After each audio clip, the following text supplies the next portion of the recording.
성경 말씀 요한복음 17장 16절부터 19절까지 말씀 가지고 진리를 따라 가는 거룩한 삶이라는 제목으로 말씀 증거하려고 합니다. 요한복음 17장에서 두 번째 기도는 예수님이 제자들을 위한 기도입니다. 그 제자들을 위한 기도, 지난 시간에 하나님 악에서부터 저들을 구원하여 주십시오 라고 기도하셨고, 그리고 제자들을 위한 마지막 부분으로 예수님께서 어떻게 기도를 하시냐면, 하나님 저희들을 진리로 거룩하게 해 주십시오 라고 주님께서 기도를 하십니다. 그런데 그 오늘 주님께서 말씀하셨던 진리로 저희들을 거룩하게 해 주십시오 라고 하는 그 내용에 대해서 한번 살펴보려고 합니다. 그런데 오늘 본문 말씀을 시작하면서 우리에게 약간 부담감이 하나 있습니다. 그것은 뭐냐면 이 세상에서 여러분들이 믿는 사람으로, 그리스도인으로서 사는 것이 그렇게 쉽지 않기 때문에 그래요. 그 세상은 자기의 이익과 유익을 따라가는 세상으로 만들어져 있습니다. 사업을 하든지 뭐 어떠한 경영을 하든지, 내가 직장에서 설령 그 일을 한다든지 어떤 일을 하든지 그 모든 기반은 나의 유익입니다. 그런데 그런 나의 유익을 위해서 살아가는 사람들에게 나의 유익이 아닌 타인의 유익, 그리고 하나님의 영광을 드러내면서 산다라는 것이 쉽지 않아요. 간단하지 않아요. 그래서 때론 우리는 그런 삶을 살다가 절망하기도 하고 포기하기도 하고 낭망하기도 합니다. 그런데 예수님은 그렇게 하나님의 말씀을 따라 사는 것도 버거운 우리들에게 오늘 뭐라고 얘기를 하시냐면, 거룩하게 살라라고 얘기를 해요. 거룩하게 살아라. 거룩하게 살아라. 이것이 레위기에도 있는 분명한 말씀이에요. 내가 거룩하니 너희도 거룩해라. 레위기 11장에 그렇게 주님이 말씀하고 계시는데, 그 거룩하게 산다라는 삶을 오늘 좀 그 의미에 대해서 한번 살펴보려고 해요. 첫 번째로 그 거룩이라고 하는 그 뜻을 좀 살펴볼 필요가 있는데, 그것이 하게아조라고 하는 뜻입니다. 이 뜻은 뭐냐 하면 분리하다입니다. 분리하고 떼어내는 것을 이야기합니다.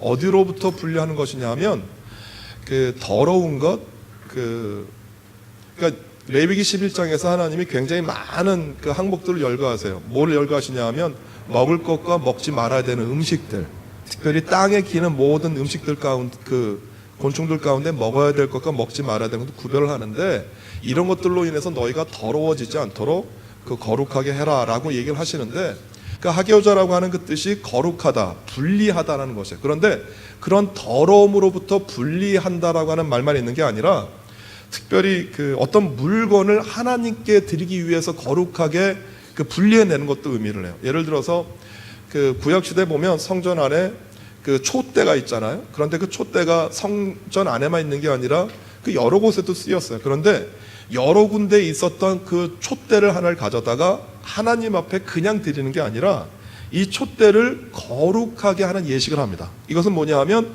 하나님께 드리기 위해서 이 성물을 거룩하게 분리해낸다라는 뜻이에요. 그래서 거룩이라는 뜻 그 자체는 뭐냐 하면 하나님께 드리기 위해서 또는 더러운 것들로부터 우리를 분리하다, 떼어낸다라고 하는 것이에요. 그러면 오늘 주님께서 이 거룩함을 제자들에게 요구했다라는 것은 결국 우리들에게도 요구하는 것인데, 그 거룩함이 그 어떤 것인지 좀 이해를 하기 위해서 제가 분리하다라고 말씀드렸잖아요. 그런데 이 거룩함은 내 안에 있는 어떤 새로운 것들을 만들어낸다라는 게 아니에요.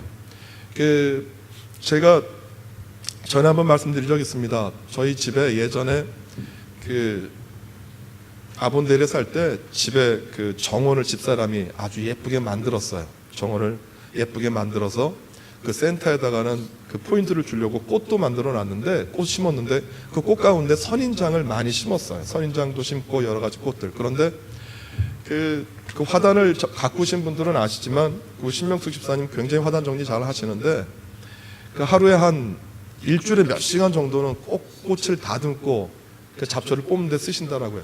화단 정리는 그 심는 것도 중요하지만 더 중요한 건 메인터넌스 하는 거예요. 매일마다 그 뽑고 거두고 심고 해야 되는데 그 작업을 안 했어요. 얼마나 안 했냐면 한 5개월, 6개월 정도 안 했던 것 같아요. 맨 처음엔 예뻤는데 놔뒀더니 그 화단이 뭐 엉망진창이 되고, 나중에는 그 분명히 그 풀들이 자라지 말라고 그 뭐죠? 그 검은 그 천도 갖다 뿌리고 깔고 그 자갈도 얹었는데, 어느 순간인가 어느 틈에서부턴가 그 잡초가 자라기 시작하는데 나중에는 한 무릎 정도까지 잡초가 자랐어요. 그래서 어느 날 집사람이 그러더라고요. 당신 이 집에서 쫓겨나지 않으려면 오늘 가서 저 잡초를 빼든지 집을 나가든지 둘 중에 하나예요. 그래서 집을 나갈 수는 없잖아요. 그래서 가든백을 사다가 잡초를 제거를 했어요. 그랬더니 진짜 잡초가 어마어마하게 많이 나왔어요. 그래서 저는 어떤 생각을 했느냐 하면 저 잡초가 꽃들을 다 가리고 있기 때문에 꽃이 다 죽고 시들었을 것이라고 생각을 했어요. 그랬더니 잡초를 다 걷어냈더니 그 안에 잡초가 걷어낸 자리에 뭐가 남았느냐 하면 정말 예쁜 꽃들이 정말 잘 자라고 있었어요. 여러분, 거룩이라는 게 결국 무엇을 말하냐 하면 거룩이라는 것은요, 내가 스스로 만들어내는 게 아니에요.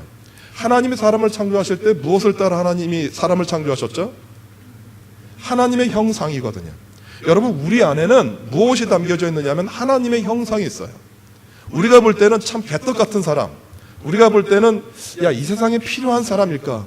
요즘 유럽들이 테러로 인해서 난리가 났잖아요. 저 테러리스트 안에도 하나님의 형상이 있을까? 정답은 있어요. 여러분, 그래서 우리가 사람을 무시하지 말아야 되고 사람을 함부로 대하지 말아야 되는 이유는 뭐냐 하면 그 사람 안에도 무엇이 있기 때문에 그래요? 하나님의 형상이 있기 때문에 그래요. 그런데 우리 안에 담겨져 있는, 우리 안에 원래 심겨져 있는 이 하나님의 형상이 세상을 살면서, 그리고 내가 힘든 세상을 살면서 이 하나님의 형상이 망가진 게 아니라 이 하나님의 형상을 가리는 굉장히 많은 상처들과 아픔들이 우리 마음 가운데 자라요. 그래서 어느 때는 내 안에 하나님의 형상이 있는가라는 것을 의심할 정도로 내 마음이 상처가 나고 내 마음이 아파져서 그 마음이 온데간데 없을 정도로 잃어버리는 모습까지 된다라고 해요. 그러나 여러분, 아무리 하나님의 형상이 망가지고 상처가 나고 찢겨졌다 할지라도 그 하나님의 형상은 어디로 가지 않아요.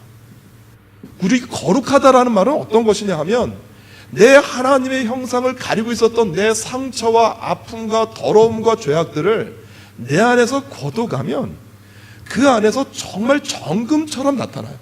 거룩함이라고 하는 단어는 내가 만들어내는 게 아니에요. 내가 거룩해지려고 무엇을 하는 게 아니고 내 안에 이미 존재해 있고 내 안에 이미 만들어져 있는 그 하나님의 형상을 가리고 있는 세상의 아픔과 상처들을 걷어내면 잡초처럼 그 안에 정말 귀한 거룩함이 드러난다라는 거예요. 어제 청년들이 모임을 했어요. 처음으로 참 많은 숫자 같이 모여서 얘기를 했어요. 은혜 받았던 것들을 나누고 참 의미 있는 시간을 가졌는데 그 청년들 가운데 한 청년이 그런 고백을 해요. 어떤 고백을 하느냐 하면 내가 은혜를 받았다. 내가 하나님 말씀 앞에 가려고 한다. 그러나 내가 지금까지 살았던 내 과거의 삶이 내가 하나님 앞에 가까이 나아갈 것을 막는다라고 얘기를 해요. 그 말을 들으면서 같이 모두가 공감을 했어요. 여러분, 그것이 쉽지 않아요. 나는 하나님의 뜻, 하나님의 생각, 하나님의 길대로 가려고 하는데 내가 이미 세상 가운데 젖어 있었던 나의 습관과 나의 태도들이 그것을 막아요. 거룩은 뭐냐 하면 그런 것들이 막을 때 내가 하나님이 내 안에 심겨놓은 하나님의 형상을 회복하는 거예요. 그 마음을 지키려고 하나님 앞에 나아가고 하나님 앞에 몸부림치는 거예요. 그래서 여러분들이 그 하나님의 형상을 회복할 때 우리들이 어떤 것을 경험하게 되냐면 아픔이에요. 뭐가 아프냐면 보세요. 예를 들어서 내 안에 심겨놓은 하나님의 성품이, 하나님의 형상이 있는데 이것이 오랜 동안 가려져 있었어요. 여러분, 그 잡초를 걷어내기까지 뭘 해야 되냐면 수고해야 돼요. 땀을 내야 되는 거예요. 그것을 잘라내고 뽑아내야 돼요. 내 안에 감춰져 있는 하나님의 형상이 온전히 드러나도록 내가 뭘 해야 되냐 하면 내가 내 마음 가운데 이미 익숙해져 있는 나의 태도들과 생활들과 습관들을 잘라내야 돼요. 그런데 이게 쉽지 않아요. 왜냐하면 오랜 동안 이미 나와 굉장히 친숙해져 있기 때문에 그래요. 여러분, 예를 들어 볼까요? 남을 향해서 판단하고 남을 향해서 쉽게 정죄하는 사람이 있었다고 해봐요. 그러면 그것이 오랫동안 나의 습관이 되었어요. 그런데 어떤 사람들 보고 판단하고 정죄하고 이런 것들, 예를 들면 내 말에서 어떤 쓴 말이 나간다 쳐요. 그러면 이것이 오랜 동안 나의 행동과 태도가 되었는데 어느 순간 내가 하나님의 은혜를 받았어요. 하나님의 큰 사랑을 깨달았어요. 이것이 갑자기 내 안에서 사라질까요? 하나님의 은혜가 임해서 내가 뭐를 깨닫는 거냐 하면 이제 이것을 내가 떠나보내야 되겠구나. 내가 이것을 잘라야 되겠구나. 내가 이런 것들을 끊어야 되겠구나라고 하는 마음 가운데 뭐가 일어나냐면 동기가 부여되는 거예요. 그 다음에는 뭘 해야 되냐 하면 그것이 하나님의 형상을 가리기 때문에 그것을 자르는 수고한 노력을 해야 돼요. 그런데 이것이 굉장히 아파요. 왜냐하면 나의 일부분이었기 때문에 그런 거예요. 이것을 잘라내고 이것을 끊어내는 그 작업이 내가 힘들고 어렵기 때문에 누가 우리를 도우세요? 저는 약속할 수 있어요. 여러분들이 거룩해지는 연습을 하고 내가 하나님의 말씀 앞에서 그 하나님의 형상을 회복시키려고 노력하고 애쓰면 그 애쓰는 모습을 보고 하나님이 뒷짐지지 않으세요. 네가 세상으로부터 구별되려고 하고 세상으로부터 무언가 끊어내려고 애쓰는 너를 보면서 하나님이 너를 돕겠다라는 거예요. 그 돕는 분이 누구세요? 성령 하나님이세요. 그 성령 하나님이 내가 하나님께 가까이 나아가려고 하는 그 거룩함을 돕도록 우리들을 지키시고 인도하신다라는 거예요. 그래서 예수님께서 오늘 그 본문 말씀을 통해서 우리들에게 얘기하는 게 뭐냐 하면 17절 말씀이에요. 17절 말씀 같이 한번 읽어볼까요? 시작. 저희를 진리로 거룩하게 하옵소서. 아버지의 말씀은 진리니이다. 얼마나 기가 막힌 말이냐 하면 하나님 저희들을 진리로 거룩하게, 그냥 어떤 말도 하지 않고요. 하나님 그냥 저희들을 거룩하게 해주세요라고 말했으면 막막했을지 몰라요. 그런데 하나님 저희들을 진리로 거룩하게 해주세요. 그럼 또 헷갈릴 거 아니에요? 진리가 뭐지? 근데 그 진리를 예수님께서 또 한번 설명하셨어요. 그 진리는 뭐라고요? 하나님의 말씀이라는 거예요. 그런데 진리라는 단어가 그 알레테이아예요. 그런데 이 알레테이아라고 하는 말의 뜻이 뭐냐 하면 은폐하지 않는 거죠. 진리라는 말 자체가 무언가 길을 제시하고 무언가 알지 못하는 새로운 사실들을 나타내는 게 아니에요. 이전에 없었던 새로운 사상이나 이전에 없었던 새로운 가치들을 얘기하는 게 진리가 아니라 어떤 것도 숨기지 않는 것이에요. 어떤 것도 은폐하지 않는 것이에요. 그러니까 세상은 어떤 거냐 하면 다 위장돼 있어요. 세상의 모든 가르침이나 모든 사상들은 다 위장돼 있어요. 말은 선을 얘기하고 말은 옳은 것을 얘기하지만 그 선과 옳은 것 뒤에는 무언가 다른 뜻이 있다라고 하는 거예요. 그래서 사람들이 혼동하는 거예요. 정말 어느 것도 감추지 않고 온전한 완전한 100%의 진실된 것은 뭘까라고 갈망하잖아요. 성경은 진리라는 거예요. 진리. 그 진리가 뭐라고요? 하나님 말씀이에요. 하나님 말씀은 어떤 것도 감추인 게 없는 거예요. 하나님의 말씀 앞에 우리가 나아갈 때 무릎을 꿇을 수밖에 없는 것은 뭐냐 하면 그 말씀은 어떤 것도 감추거나 은폐하고 있지 않아요. 뭘 말하냐 하면 이 세상을 창조하고 만드신 하나님을 이야기하고 있다라고 하는 거예요.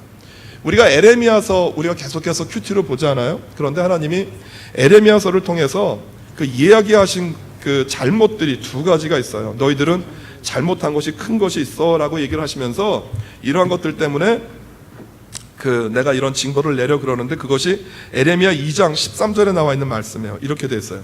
내 백성이 두 가지 악을 행하였으니 곧 생수의 근원되는 나를 버린 것과 스스로 웅덩이를 판 것인데 그것은 물을 저축치 못할 터진 웅덩이라.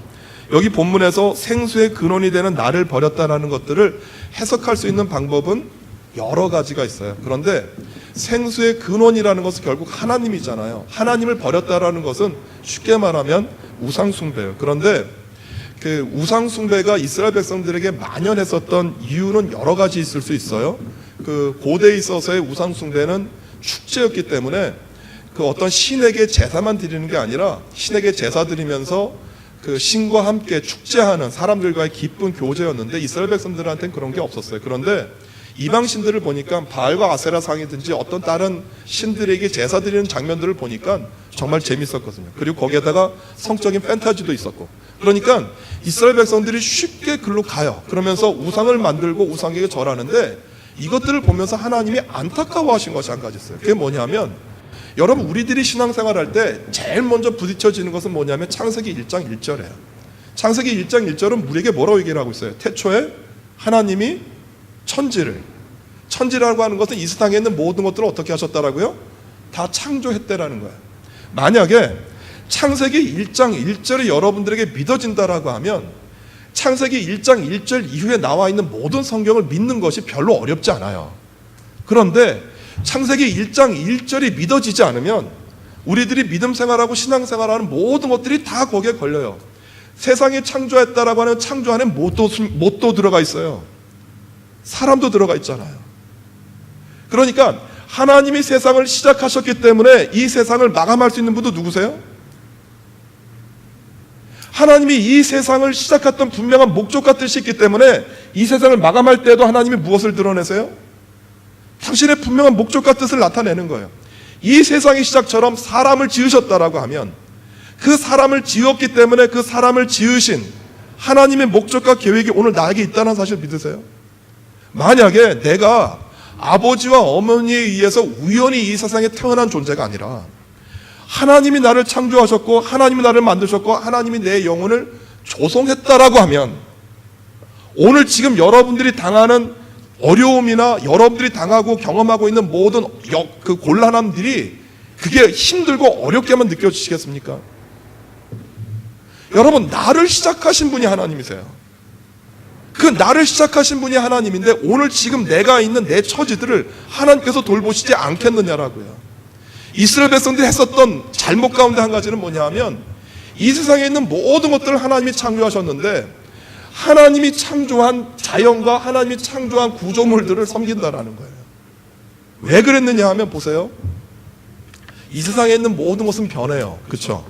그런데 하루도 빠짐없이 날마다 똑같이 어둠과 그 밝음을 밝혀주는 대상이 있어. 그게 뭐예요? 태양이에요. 태양을 보니까 태양이 정말 위대해 보여요.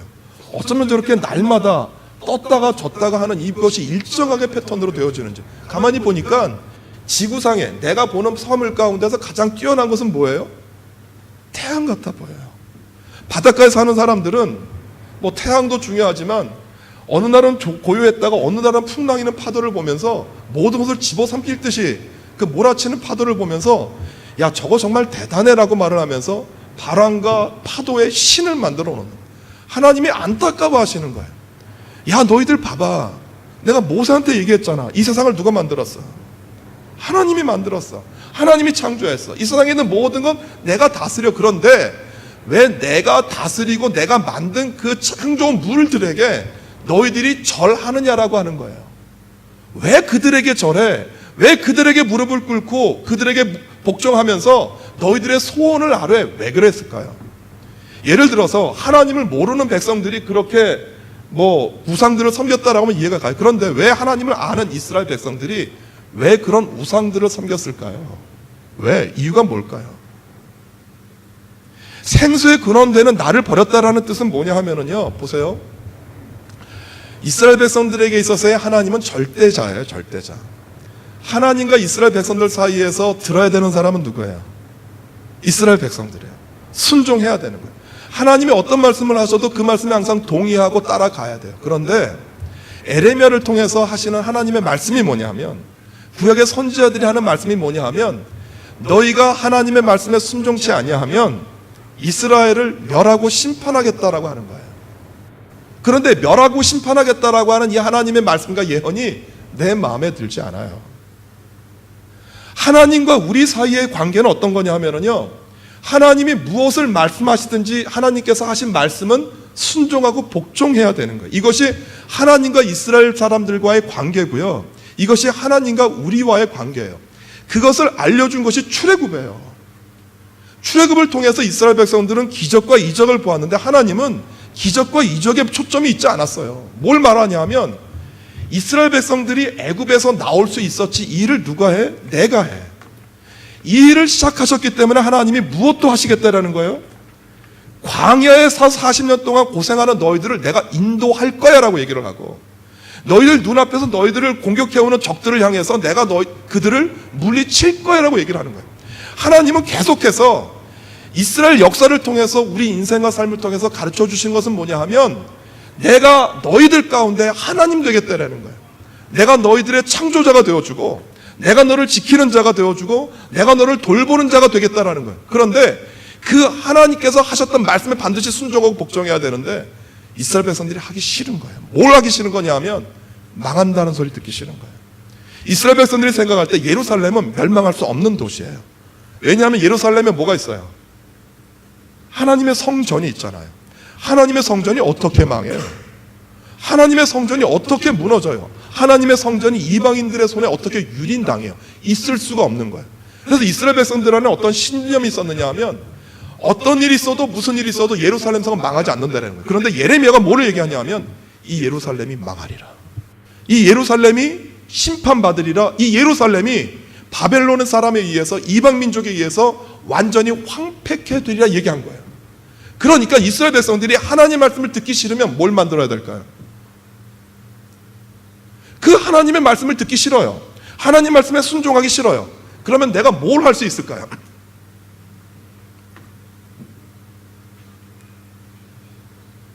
내 마음에 드는 신을 만드는 거예요. 내가 부릴 수 있는 신. 내가 말하고 내가 요구하면 그 요구를 들을 수 있는 신. 이게 하나님을 모르는 백성이 한 게 아니라 하나님을 아는 이스라엘 백성들이 한 거예요.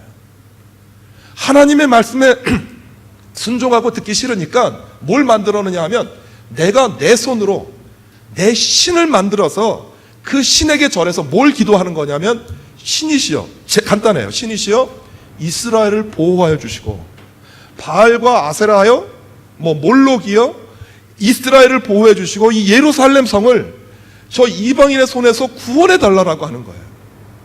이 생수의 근원되는 너희들을 나이가 버렸다라는 것은 뭐냐 하면 지금 너희들 눈앞에 있는 환경과 역경 때문에 정말 너희들을 지금까지 인도했고 너희들의 시작을 알렸던 그 하나님을 버렸다라는 거예요.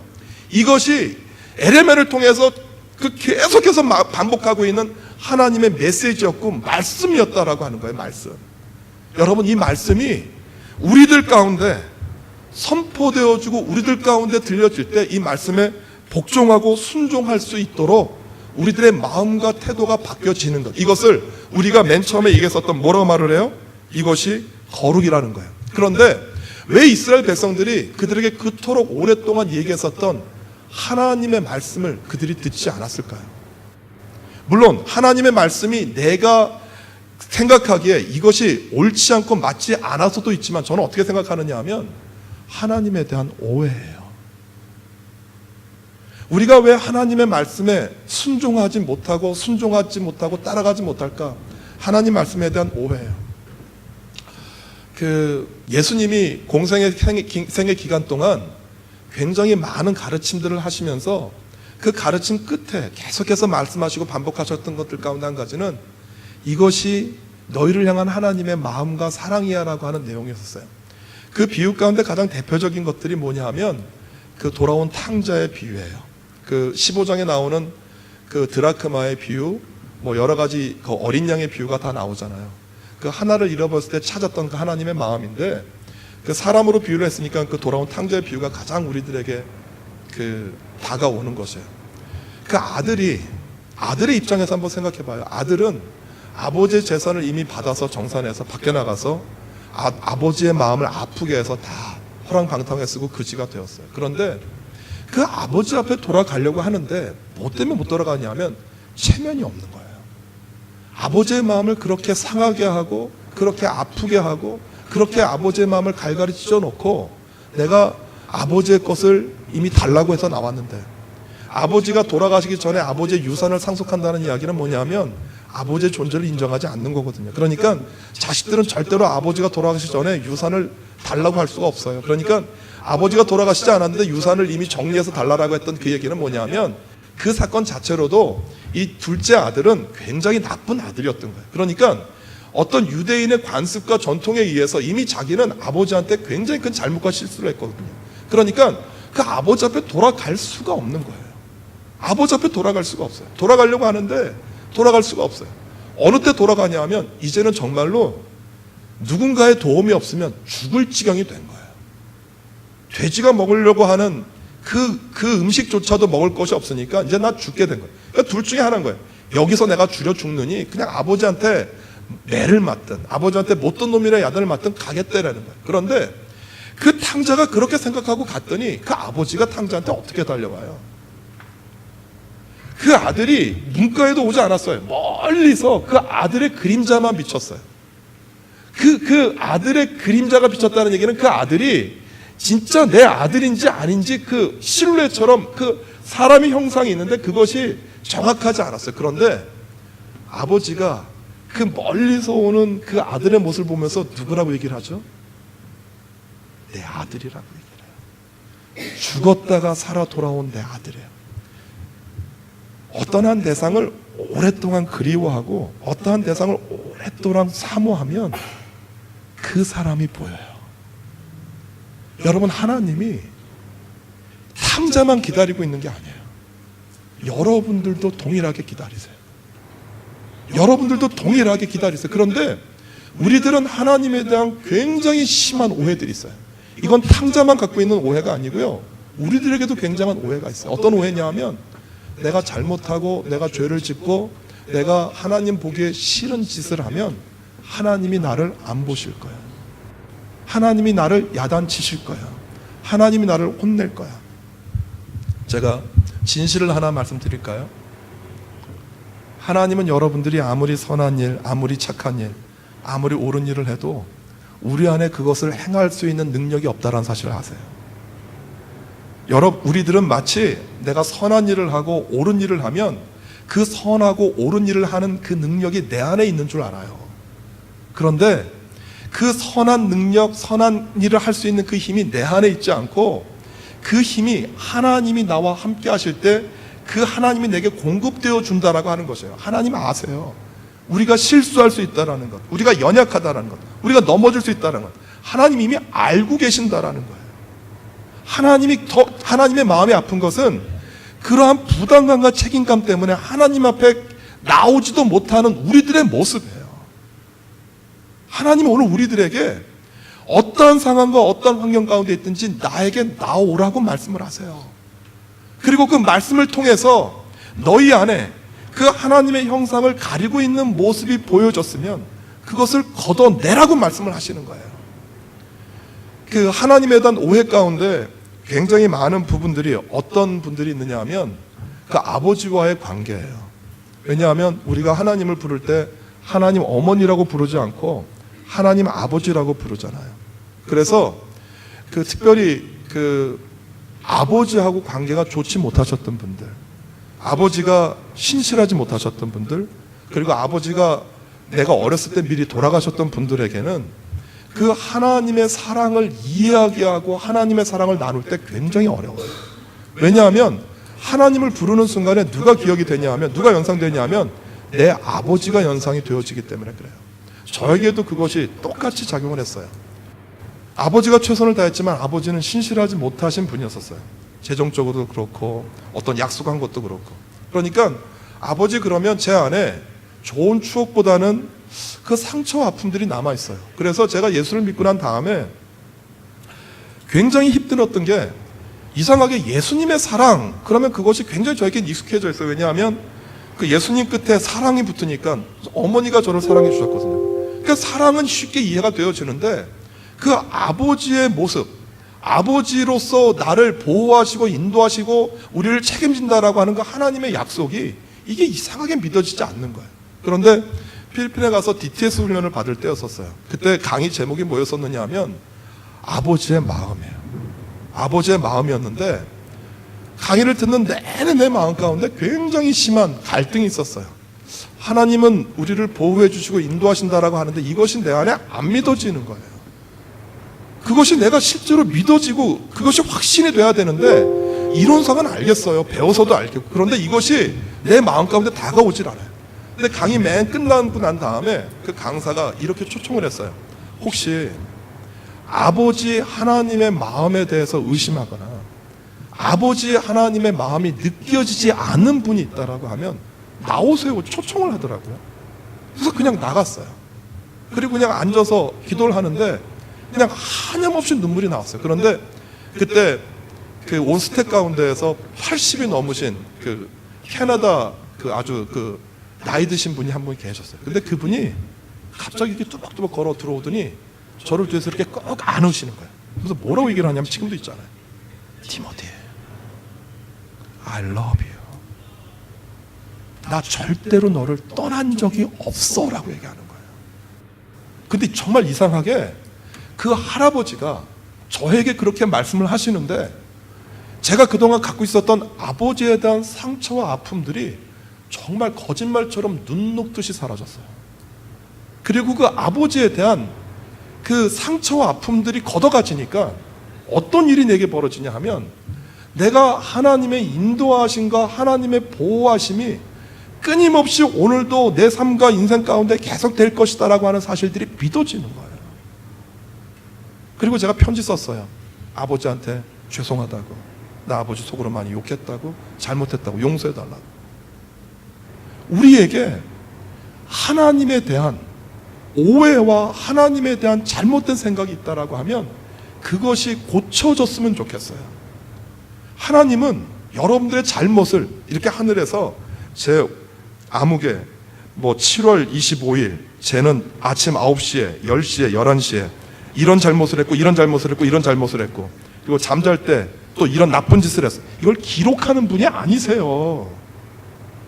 여러분들의 잘못을 기록했다가 따지는 분이 아니라 여러분들의 잘못한 모습을 보면서 그것이 안타까워하시는 분이세요. 그리고 그것을 여러분들에게서 돌이키도록 인도하세요. 여러분, 진리가 뭐라고요? 말씀이에요. 그래서 그 하나님을 여러분들이 경험하시고 만나셔야 돼요. 무엇을 통해서 경험하시고 만나셔야 되냐면 여러분들이 읽으시는 말씀이에요. 말씀. 성경이에요. 성경. 제가 지금까지 이렇게 목회를 쭉 해오면서 참 많은 고민을 했어요. 어떤 고민을 했냐면, 하나님, 어떻게 해야 우리 예동교회 교우들이 하나님을 향해서 온전하고 바르고 정말 하나님이 원하시는 삶을 살 수 있을까요? 제가 나름대로 그런 생각을 했었어요. 내가 많은 원맨쇼를 했을지도 모르겠다. 내가 알고 있는 생각, 내가 알고 있는 경험, 내가 알고 있었던 여러 가지 이야기들. 그런데 어느 순간인가 제가 아침에 기도하면서 어쩌면 이게 아닐 수 있겠다라는 생각이 들었어요. 그러면서 예동교회 교우들이 하나님을 온전히 따라가기 위해서 해야 되는 가장 기본적인 일이 뭘까? 그것은 예동교회 모든 교우들이 말씀 앞에서 진리 되시는 예수 그리스도를 만나는 일이에요. 우리들이 변화될 수 있는 것. 오늘 성경 분명히 우리들에게 얘기하잖아요. 진리로 저희를 거룩하게 해주십시오. 이것이 제자들을 향한 예수님의 간절한 기도예요. 하나님, 저희들이 진리로, 말씀으로 거룩해지게 해달라는 거예요. 여러분, 오늘 이렇게 생각하시면 돼요. 오늘 나에게 공급되어지는 하나님의 말씀이 없으면 여러분들은 거룩한 삶 사실 수 없어요. 거룩한 삶을 살지 못한다는 건 뭐냐 하면 이 세상에서 크리스찬으로 살 수 없어요. 여러분, 이 세상이 만만합니까?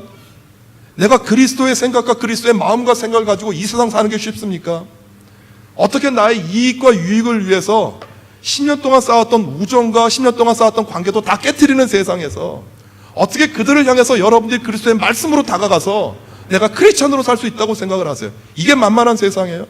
그것을 싸울 수 있는 힘이 내 안에 있다고 생각을 하세요? 저는 다 놓고 얘기해요. 그 힘 우리 안에 없어요. 그 환경 만나면 쓰러지고 넘어질 수밖에 없어요. 그러나 진리 되시는, 말씀 되시는 하나님이 우리를 도우시면, 내 안에 심겨진 그 하나님의 영혼에게 주님께서 힘을 주시면 그 힘 가지고 이겨서 싸울 수 있는 거예요. 여러분, 주의 말씀이 없으면 하루에도 수십 번 넘어질 수밖에 없고 수십 번 싸울 수밖에 없고 수십 번 서운한 생각 때문에 넘어지고 쓰러질 수밖에 없는 게 사람의 본성이에요. 사람의 본성. 여러분, 10년 동안 쌓았던 우정이 어떻게 하루아침에 무너질 수 있어요? 그게 가능하다고요. 여러분, 그런 사람들을 향해서 사랑하고 주의 사랑을 나누고 교제한다는 게 이것이 어떻게 간단하냐고요. 내가 오늘 똑같아요. 오늘 내가 주의 말씀 앞에서 내 영혼을 조명하지 않고 내가 그리스도인이 되겠다? 여러분, 정말로 웃기는 얘기예요. 일어나지 않아요. 가능하지 않아요. 여러분들이 그 하나님을, 그 만나를 매일 먹으셔야 돼요. 40년 동안 하나님이 왜 만나를 광야에서 매일 아침에 내려줬다고 생각을 하세요? 왜 이틀치, 일주일치 한꺼번에 주지 않고 매일 왜 만나를 내려줬던 것 같아요? 교육하고 훈련한 거예요. 너 이 만나를 먹으면서 이 만나를 공급해 준 하나님을 기억해. 너희들 이 만나를 입으로 먹으면서 삼키면서 집에서 과자 만들어 먹으면서 반죽 빚어서 요리를 만들어 먹으면서 이 만나를 주신 하나님을 기억하라는 거예요. 여러분들이 어떤 방법이든지 내가 오늘 하루 생활하는 일과 가운데에서 하나님을 기억할 수 있는 방법들을 만들어내셔야 돼요. 그게 새벽 예배가 될 수도 있고, 그게 내가 취침하기 전에, 잠들기 전에 드리는 기도가 될 수 있고, 내가 오늘 매일마다 읽는 성경 말씀이 될 수도 있는 거예요. 만약에 그것이 내 안에 이루어지지 않고 내가 그리스도인이 될 수 있다, 내가 크리스찬으로 살 수 있다, 이건 불가능한 얘기예요. 전 다 놓고 얘기할 수 있어요. 제가 목사지만 주님께서 공급해 주시는 주의 말씀이 없다, 저는 목사가 아니라 그리스도인으로 살기도 힘들어요. 똑같거든요. 그건 사람이기 때문에. 그래서 오늘 주님께서 제자들 향해서 그렇게 말씀하시는 거예요. 하나님, 저들을 진리로 거룩하게 해주십시오.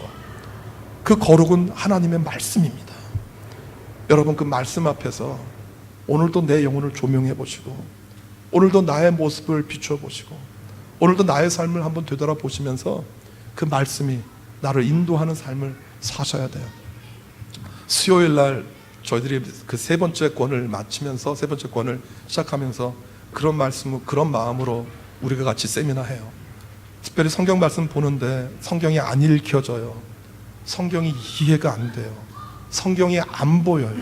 성경을 읽어도 어떻게 하나님께서 말씀하시는 것인지 잘 모르겠어요 라고 하시는 분이 계시면, 이것이 뭐 진리일 수는 없어요. 그러나 쉬운 방법을 통해서 날마다 읽는 그 말씀이 오늘 여러분들에게 주시는 말씀이 되고 생명이 되고 레마가 되도록 우리가 같이 한번 공부하려고 해요. 참여해 주시고요.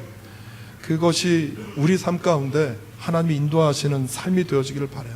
마지막으로 결론을 얘기합니다. 주님은 우리에게 불가능한 이야기를 얘기하지 않으셨습니다. 거룩해지라고 하는 이 말씀이 머나 먼 데 있는 얘기 아닙니다. 내가 말씀을 가까이 하고 묵상하고 오늘 살아야 될 말씀으로 받아들이면 그 하루하루의 삶이 거룩해지는 연습이 되고 훈련이 되는 것이에요. 이 은혜가 우리 모두에게 있기를 주님의 이름으로 소원합니다. 기도하겠습니다.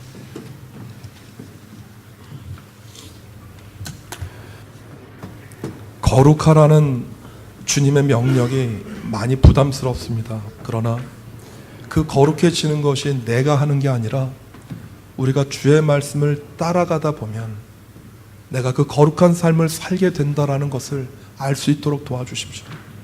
하나님, 우리 사랑하는 교우들 위해 기도합니다. 주의 말씀을 읽게 도와주십시오. 그리고 그 기록된 말씀을 묵상해서 오늘 내가 살아야 되는 생명의 근원으로 삼을 수 있도록 주님 도와주십시오. 이 말씀이 없으면 예수 그리스도를 이용할 수밖에 없고, 예수 그리스도가 나의 유익과 나의 목적을 성취하는 도구밖에 될 수가 없음을 인정합니다.